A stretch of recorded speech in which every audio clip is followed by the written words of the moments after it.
అందరికీ నమస్కారం. సూర్య న్యూస్కి స్వాగతం. ఈరోజు ముఖ్యాంశాలు. పెద్దాపురంలో ప్రజా ఫిర్యాదుల పరిష్కార వ్యవస్థ. ప్రజా ఫిర్యాదుల పరిష్కార వేదికలో అందిన అర్జీలకు నిర్ణీత గడువులోపు పరిష్కారం చూపాలని joint collector S Ram Sundar Reddy అధికారులను ఆదేశించారు. సోమవారం పెద్దాపురం నియోజకవర్గ స్థాయిలో నిర్వహించిన ప్రజా ఫిర్యాదుల పరిష్కార కార్యక్రమం పెద్దాపురం మట్టేవారి కళ్యాణ మండపంలో జరిగింది.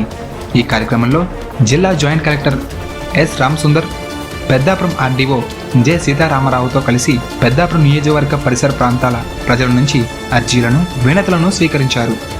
ఈ కార్యక్రమంలో ఈ అర్జీలకు పరిష్కారం చూపాలని ఆయన ఆయా శాఖల అధికారులను ఆదేశించారు. భూమి ఆన్లైన్లో నమోదు, సర్వే పింఛన్లు, ఇండ్ల స్థలాలు, టెడ్కో గృహాలు, బీమా, సదరం సర్టిఫికెట్ వంటి అంశాలపై సుమారు 274 అర్జీలు అందాయి. ఈ సందర్భంగా joint collector S Ram Sundar Reddy మాట్లాడుతూ, క్షేత్రస్థాయిలో ప్రజల సమస్యలను పరిష్కరించే లక్ష్యంతో నియోజకవర్గ స్థాయిలో ప్రజా ఫిర్యాదుల పరిష్కార కార్యక్రమాన్ని చేపట్టడం జరుగుతుందన్నారు. ఈ కార్యక్రమం కింద వివిధ అంశాలపై నమోదైన అర్జీలపై అధికారులు ప్రత్యేక దృష్టి పెట్టి అర్జీదారులకు సకాలంలో పరిష్కారం చూపాలని జేసీ అధికారులకు స్పష్టం చేశారు. ఈ కార్యక్రమంలో పెద్దాపురం సామర్లకోట పురపాలక కమిషనర్లు కెవి పద్మావతి, జె రామారావు, పెద్దాపురం తహసీల్దార్ ఎస్ శ్రీనివాస్ రెడ్డి, ఇతర అధికారులు, కలెక్టరేట్ సిబ్బంది తదితరులు పాల్గొన్నారు.